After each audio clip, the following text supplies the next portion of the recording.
Dragzinhos e dragzinhas, tudo bem com vocês? Estou aqui de volta, Diva Trans, nesse nosso canal Café com Trans, para... Ai, não vou atender agora, gato. Foi o A. Estamos aqui hoje para falar de babados trans. Então, essa semana eu fiz bastante vídeo, né? Vamos lá, gente. Eu tô fazendo todo esse ererê transfônico aqui. Super transinho, esse babado, porque eu quero que vocês clica aqui embaixo no curtir, verifica se você está inscrito no canal. Enquanto isso, eu vou fazer aquela nossa verificação do som. Se o som está saindo tudo bem para vocês, porque como vocês sabem, eu já perdi vídeos aqui no canal por isso. Está saindo bem bonitinho. Então vamos lá. Eu tenho 2 coisas pra gente tratar nesse vídeo. Gente, minha unha tá horrível, né, eu preciso fazer a unha hoje. Hoje é dia de fazer a unha, de fazer o cabelo, de fazer toda a palhaçada dela. Mas eu tenho 2 coisas pra gente discutir. A primeira O primeiro vídeo, eu acho até que eu vou soltar 2 vídeos hoje, tá? Então aproveita, verifica se você tá com a campainha aqui ativada para você receber sempre um alerta de quando eu estiver fazendo live ou de quando eu postar um vídeo. Eu vou trazer 2 vídeos aqui hoje. Um deles é um vídeo que eu acho bem importante, tá ligado com a temática trans, e é, um vídeo em que nós vamos com um doutor, um psiquiatra, um psicólogo especialista, falar sobre a explicação científica da transexualidade. Então deixa eu dar um share aqui, explicação científica. Esse tá bem bonitinho. Ai, que lindo! Então deixa eu até pôr assim, ó, que eu acho que esse é a melhor maneira de vocês verem. E aí a gente vai ver com o doutor aqui, que eu esqueci o nome dele, mas ele vai se apresentar e a gente vai entender se existe alguma explicação científica para transexualidade.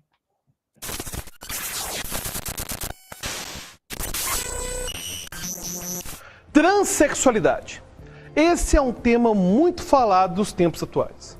Por um lado, há pessoas que abordam esse assunto de forma séria e responsável. Mas também há muita discussão rasa nas redes.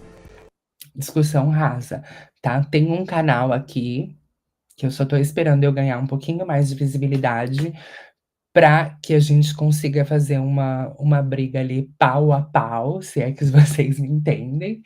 Porque tem uma menina que passa muita fake news, faz muita crítica, faz um ataque gratuito, um ódio, e a gente vai chegar nela. Espera, vocês estão me ajudando. Eu sei que vocês já estão inscritos aqui no canal. Confirma se a sua subscrição tá certinha, porque assim que eu conseguir atingir 1.000 seguidores aqui, a gente vai começar a bater de frente com essa menina que só produz fake news, só traz desinformação, só vomita o ódio, a raiva que ela tem das pessoas trans. Que acabam caindo num viés político. Eu já te falo que este não é o nosso foco aqui. E eu já te adianto, essa questão da transexualidade não é uma questão simples. Eu não sei vocês, mas eu fiquei um pouco incomodada que quando ele fala sobre transexualidade, eu não sei se ele não quis usar a imagem de pessoas trans que tem aí na internet, TikTok, até no YouTube mesmo, né? Tem várias meninas trans que ele podia pegar a imagem, mas ele sempre, quando falar de trans, ele vai colocar um gay de batom e um outro de peruca. Tá, nada contra, não tenho nenhum problema com os gays de perucas, mas eu só acho que quando ele está falando de transexualidade, ele tinha que realmente trazer as personagens, as personas que vivenciam isso, e não colocar um gay de batom, um gay de batom e uma bicha de peruca lá, e falando de transexualidade. Mas fora isso, vamos seguir aqui o vídeo. Dada a complexidade dessa temática, a gente está iniciando uma série de vídeos sobre esse tema aqui no canal. Nesse primeiro vídeo, vamos falar da neurociência por trás da transexualidade. A neurociência por trás da transexualidade, um gay passando rímel, assim, no espelho. Não vamos nos focar nesse detalhe. Esse vídeo é muito importante, tem muita informação legal. Só vai destoar um pouquinho, porque sempre que ele falar de transexualidade, você vai ver um gay passando batom, passando rímel, ou um gay de peruca, uma drag queen, que não são figuras trans. Mas as informações que ele passa agrega muito pra gente. Vamos então continuar assistindo. Nos próximos vídeos, falaremos de alguns tópicos sensíveis sobre esse assunto, como os desafios envolvendo as pessoas trans nos esportes, nos presídios e a questão das crianças trans. E se você não me conhece, eu sou Alberto Delisola, professor de Alberto Delisola é o nome desse professor de psicologia. E você está no Como a Mente Funciona, o canal onde falamos de filosofia, psicologia, neurociência e muito mais. Mas bora lá falar de transexualidade. Primeiramente, é muito importante nos atentarmos para a situação social vulnerável em que esse grupo se encontra de uma forma geral. E para isso, como sempre fazemos aqui nesse canal, falaremos de fatos e dados. Temos como referência os dados de 2021 do Transgender Europe. Tá, então assim, o que eu amei muito no Dr. Alberto é que ele não pegou dados da ANTRA, tá? Porque como nós somos brasileiras, e não importa de onde você esteja vendo esse vídeo, provavelmente, se você tá me assistindo é porque você entende português, então ele poderia ter pego dados da ANTRA, mas a ANTRA sempre vai colocar que o Brasil é o país que mais mata trans, e vai trazer uma realidade ali muito local da realidade brasileira. Esse Transgender Europe é uma instituição que tem aqui na Europa e que mede também quase que os mesmos dados da ANTRA. E é aí que literalmente a nossa cara vai cair no chão, porque a gente vai ver que é tudo igual. Que mostraram que pelo 13º ano consecutivo, o Brasil tem sido o país que mais mata pessoas trans no mundo todo. Isso é, o Brasil é o país que mais tem acesso a esse tipo de dado, tá? E o que mais reporta para essas associações, para essas instituições de travesti. Mas este número é alarmante. Por que o Brasil continua por 13 anos seguidos liderando esse ranking? A estatística aponta que 4 em cada 10 assassinatos de transexuais do mundo vão acontecer no Brasil. E ainda que boas condições socioeconômicas não sejam garantia de qualidade de vida para pessoas dessa população, é óbvio que a pobreza tende a ser um grande fator de risco para desfechos negativos na vida das pessoas. Apesar de o Brasil ser um país com um grande número de assassinatos de forma geral, isso pode sim fazer parecer que a morte de pessoas trans é só uma consequência. Vale lembrar que esse grupo é atingido mesmo em países com baixos índices de homicídio, como Austrália, Alemanha, Portugal, Nova Zelândia, Singapura e Espanha. E um outro ponto também que eu quero apontar aqui, que normalmente o pessoal fala, mas feminicídio ocorre em qualquer lugar do mundo. Sim, o feminicídio ocorre em qualquer lugar do mundo. Mas se você observar, depois, né, isso são todos os dados que a própria polícia acaba divulgando, ou as reportagens, enfim. A mulher, quando ela é morta, ela normalmente é morta com um tiro, uma facada e deu. E quando a gente fala de assassinato de pessoas trans, sempre envolve muita violência, sempre envolve, tem que arrancar o coração, tem que arrancar os braços, tem que cortar a cabeça, tem que cortar o o bilulito lá embaixo. Então, assim, as pessoas que matam as trans, elas conseguem expressar ali, né, no momento em que estão cometendo esse crime, elas conseguem expressar todo o ódio que elas sentem, porque é sempre 40, 50 facadas, tiro, paulada. Ah, é uma tortura, é um horror. Ou seja, a violência contra transgêneros é sim generalizada.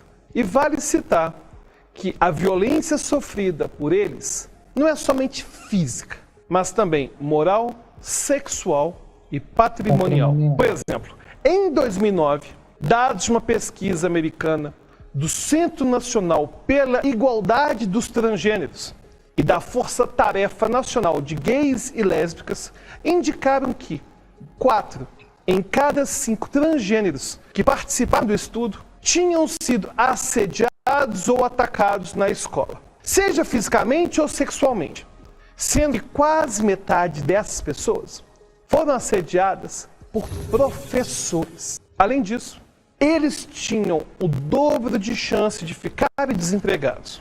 1/4 dos participantes já haviam sido demitidos por não conformidade de gênero. Quer dizer, a gente não tem direito ao emprego, a gente vai tentar estudar e é assediada, é abusada, sofre violência na escola, e aí a gente se dá conta que tem pessoas que lutam ou militam contra a gente pedir leis para nos proteger, né? Tem pessoas que lutam contra a gente tentar fazer o nosso corre do dia a dia. É meio que um absurdo isso, não? E 1/5 deles já tinha estado em situação de rua, sendo que destes, 1/3 tinha sido rejeitado por abrigos por causa da sua identidade de gênero. Quando a gente vai parar na rua, os abrigos não dão lugar para a gente dormir, ou para comer, ou para tentar socializar, porque trans é sempre excluída da sociedade. A pesquisa também indicou que mais da metade dos jovens trans já tinham tentado suicídio. E esse é um índice extremamente alto se levarmos em conta que, na população geral, essa estatística é de 2%. E esses foram apenas alguns dos problemas alarmantes revelados pela pesquisa. Apesar de esses achados serem de mais de uma década atrás e também serem de outro país, eles são bem ilustrativos da extensão do preconceito diário que é sofrido por esse grupo. E é claro que, assim como já falamos no nosso vídeo sobre homossexualidade, a discriminação contra pessoas que não se identificam como cis-hétero é um problema social imenso. E ele é fundamentado principalmente na ignorância e em preconcepções equivocadas. Ou seja, ele é fundamentado na ignorância. Ou seja, pessoas que não têm o conhecimento da realidade e não buscam estudar a realidade das pessoas trans. Saem por aí bostejando um monte de informação na internet, criam informações que eu fiz até um vídeo aqui, tem aqui no meu canal, um vídeo onde uma menina está cometendo vários crimes ali, com as afirmações transfóbicas dela. Falando que para você trocar de nome é só você ir no cartório, no registro civil e falar, eu quero ser mulher amanhã. De barba Gente, por favor, né? Nem tudo que vocês veem na internet é verdade. E antes de adentrarmos ao cerne das problemáticas a serem abordadas nesse vídeo, vamos a algumas considerações conceituais para que não haja confusão terminológica. É chamado de transgênero o indivíduo que acredita que a sua identidade de gênero não é compatível com o sexo do seu nascimento, ou seja, o sexo biológico. Por exemplo, alguém que nasceu biologicamente homem, mas que... Eu amei a explicação dele, eu só achei que esses vídeos que ele usou para ilustrar os transgêneros ali, é uma bicha peluda, olha o braço da bicha toda cheia de pelo. A bicha toda peluda, com um gogó aqui que dá para ela, não sei, pondo uma peruca, uma maquiagem nitidamente de drag. Mas vamos lá, doutor Alberto, tá legal a sua explicação. Sente que é uma mulher ou o contrário. Ou até mesmo pessoas que nascem do sexo masculino ou feminino, mas que simplesmente não se encaixam nesses padrões. Note que estamos falando aqui do gênero com o qual a pessoa se identifica. Se há compatibilidade entre a identificação e o sexo biológico, falamos que a pessoa é cisgênero.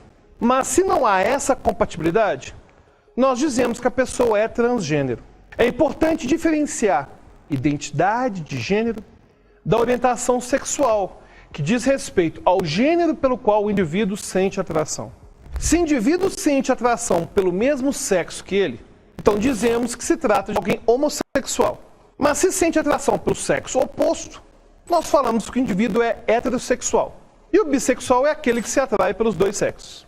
Ou seja, uma pessoa pode ter nascido como homem, mas a sua identidade de gênero ser trans, isso é, essa pessoa pode se identificar como mulher e ainda assim se sentir atraída por mulher.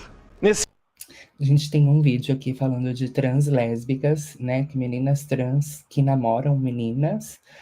Vai estar passando aqui no card, não deixa de conferir também, porque ele é bem interessante. Nesse caso, a gente vai falar que é uma pessoa transgênero lésbica, ou seja, uma mulher trans lésbica. E algumas últimas terminologias antes de continuarmos o vídeo. Transsexual geralmente se trata da pessoa transgênero que passou por alguma transição de forma a se apresentar como um gênero diferente do sexo do seu nascimento. Às vezes, essa transição pode envolver cirurgia de redesignação sexual, mas nem sempre. Nesse vídeo, nós falaremos sobre a transexualidade por uma perspectiva binária do gênero, ou seja, levando em consideração dois sexos ou duas identidades de gênero. Mas é importante ressaltar que pessoas não binárias, isso é, que não se identificam com nenhum dos dois gêneros, também, é claro, são transgêneros. Mas podemos falar mais sobre não binariedade em outro vídeo, se você quiser.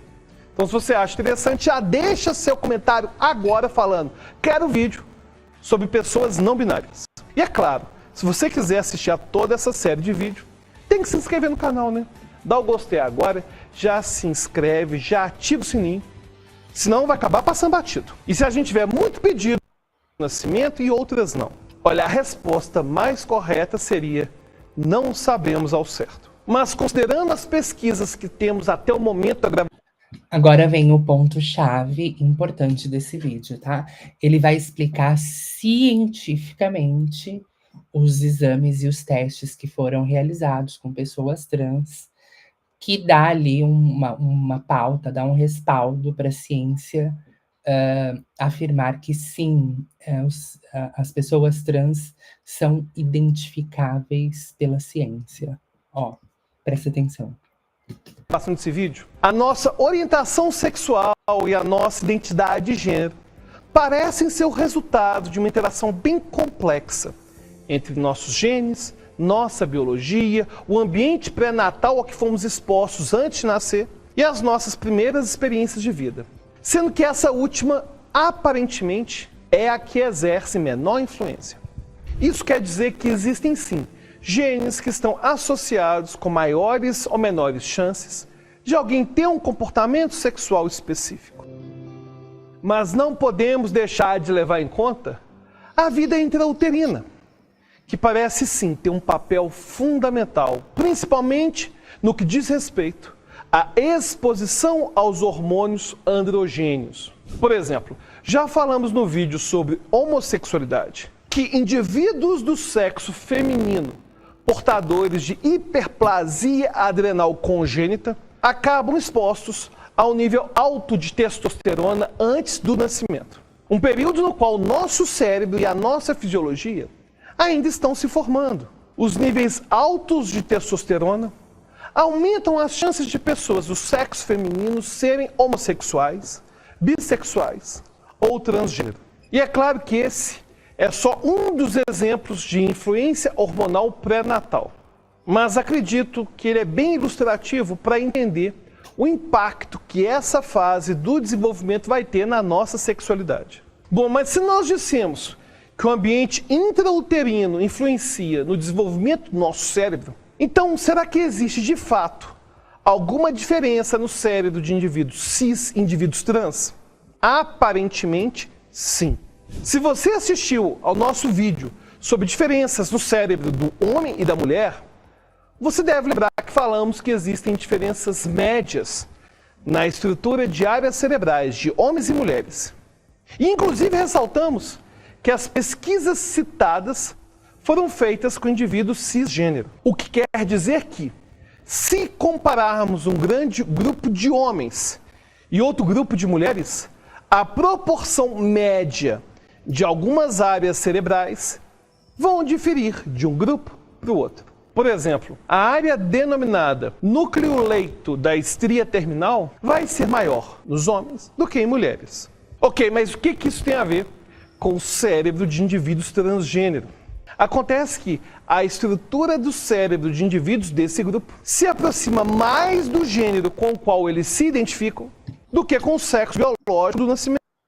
Ou seja, a estrutura do cérebro das pessoas trans se aproxima mais com o cérebro do qual elas se identificam do que com o sexo do nascimento. Isso quem está dizendo é um doutor de uma faculdade estudado, tá? Não sou eu que tirei fonte da minha cabeça, vozes da minha cabeça e tô vindo aqui bostejar na internet, não. Um doutor psiquiatra. Por exemplo, em mulheres trans, o núcleo que citamos agora há pouco tende a ser do tamanho do núcleo das mulheres cis, e não de homens cis. Ainda que, no caso da mulher trans, o sexo que ela teve no nascimento biológico tenha sido masculino. Em suma, a estrutura do cérebro de um indivíduo tende a ser mais parecida com a do sexo com o qual ele se identifica, que ele sente pertencer, do que com o seu sexo biológico, ou seja, do seu nascimento. Em outras palavras, em nível cerebral, não é como se pessoas transgênero apenas pensassem que são de outro gênero. É como se seu cérebro estivesse preso num corpo com o qual ele não condiz. Por exemplo, o cérebro de um homem no corpo de uma mulher e vice-versa. No entanto, apesar de todos esses achados, ainda não é possível fazer uma ressonância magnética funcional ou qualquer outro tipo de exame sofisticado para diagnosticar alguém como trans. Inclusive, esses achados se referem à média. Não está falando de psicodiagnóstico. É claro que seria muito mais simples se a ciência pudesse detectar tudo isso de forma objetiva, escaneando o cérebro de alguém, identificando, essa pessoa é do gênero masculino, ou do gênero feminino, enfim. Ocorre que o ser humano é um ser complexo. Ele é um ser biopsicossocial e todas essas variáveis vão ter algum papel na determinação do gênero. E é justamente por isso que o gênero vai ser identificado por meio de autorrelato. Afinal, nada melhor que a própria pessoa para falar com o que ela se identifica. E um outro ponto importante de destacarmos é o exemplo ilustrativo dos membros fantasmas, que inclusive já falamos aqui em outro vídeo. Basicamente, isso acontece quando uma pessoa tem uma parte do seu corpo amputada, mas o sujeito ainda sente que um membro está lá. Afinal, a parte do cérebro que processa aquele membro ainda está intacta. Daí ocorre aquele fenômeno de um indivíduo sem braço, sentir o movimento do braço amputado, sentir o braço coçando, ou até mesmo sentir algum tipo de dor, mesmo que o membro não esteja mais lá. Essa sensação do membro fantasma pode acontecer com qualquer parte do corpo. E acontece até mesmo com homens que tiveram que amputar o pênis devido a alguma doença, como o câncer. No entanto, esse fenômeno do membro fantasma parece ser menos frequente em transexuais que passaram por uma cirurgia de redesignação sexual. Ou seja, apesar de a sensação de um pênis como um membro fantasma ser relativamente comum em casos de homens cis que tiveram que amputar o pênis, parece que esse fenômeno é menos frequente em indivíduos transgênero que nasceram biologicamente como homens, mas que se identificam como mulher e que optam pela cirurgia de redesignação sexual. Uma hipótese para isso seria que, em nível cerebral, aquele pênis nunca tivesse pertencido àquele corpo, já que o cérebro processava um corpo feminino mesmo antes da operação. Aliás, alguns homens trans, isso é, pessoas que nasceram com sexo feminino, mas que se identificam como sendo homens, possuem dores relativas a um pênis que muitas vezes não existe. Talvez a ausência ou presença de dores fantasmas ou de sensações fantasmas possam indicar uma possível incompatibilidade entre a imagem corporal específica de gênero do cérebro e o gênero somático externo. Bom, devido a essas diferenças e a distorções que circulam por aí, muita gente se pergunta se transexualidade seria um transtorno mental. Aqui Esse passo eu vou deixar para um próximo vídeo, tá? Então aqui a gente já conseguiu entender até onde a ciência foi para provar que a transexualidade não é um distúrbio, não é uma doença, né? E é simplesmente o desenvolvimento de um cérebro masculino dentro de um corpo feminino ou vice-versa, né? O desenvolvimento de um cérebro feminino dentro de um corpo masculino. E aí tem até as pesquisas que foram efetuadas ou realizadas com esse público para comprovar, assim, que tá tudo bem, tá? E a ciência garante que as pessoas trans. Mas, se você chegou até aqui, eu acredito que você veio aqui no vídeo para saber desse babado da Cíntia Chagas. Então, vamos lá. Deixa eu parar de compartilhar aqui essa tela. E vamos colocar aqui, ó, que vazou a última conversa dela com o ex-marido durante o divórcio. Nas declarações que aconteceram no dia 14 de agosto, Cíntia descarta um possível encontro e relembra o ex-marido das agressões sofridas. Ou seja, ela literalmente tomava uma curra. Aqui a Cíntia, com o ex-marido, né, vaza a última conversa de Cíntia Chagas com o ex-marido durante o divórcio. Vazou a última conversa da educadora Cíntia Chagas com o ex-marido Lucas Bove, durante o processo de divórcio. Nas declarações que aconteceram no último dia 14 de agosto, Cíntia descartou um possível encontro e relembrou o ex-marido das agressões sofridas. Na conversa que aconteceu via WhatsApp, Cíntia negou qualquer envolvimento com o ex. Lucas, não quero me encontrar com você, tampouco continuar as relações. As agressões, a sua necessidade de controlar o meu passo a passo, a faca que você atirou em mim. Ou seja, teve tentativa de homicídio aí, né? Bem forte. Ela continuou. Os beliscões, os hematomas da minha perna, os gritos ao pé do meu ouvido, acabaram com a nossa relação. Aguentei muito. Aliás, esperei muito pela sua melhora. Você sabe. Na sequência, a Cíntia revela que não foi espancada devido à quantidade de seguidores que possui no Instagram. Olha só, ela só não foi espancada porque ela é uma celebridade no Instagram. Porque se não fosse, a gente não sabe nem se essa mulher estaria viva, né? Ou seja, expulsar-me de casa e agredir-me, dizendo que só não me espancaria por causa dos 6 milhões de seguidores, foram a gota d'água e vai contra tudo o que nós pregamos. Não há solução a não ser o divórcio imediato. Caso você mude daqui a 6 meses, talvez podemos conversar. A educadora ainda detalhou que o político apresenta disfunções comportamentais. Você apresenta disfunções comportamentais com as quais não quero conviver. Desejo-lhe o melhor, escreveu ela. Por fim, Cíntia pediu para que o político cessasse as mensagens e pediu para que ele entrasse em contato com seu advogado para dar continuidade ao divórcio. Ó, aqui tá, ó, esse trecho que a gente leu. Ela falando das agressões e tudo mais. Ó.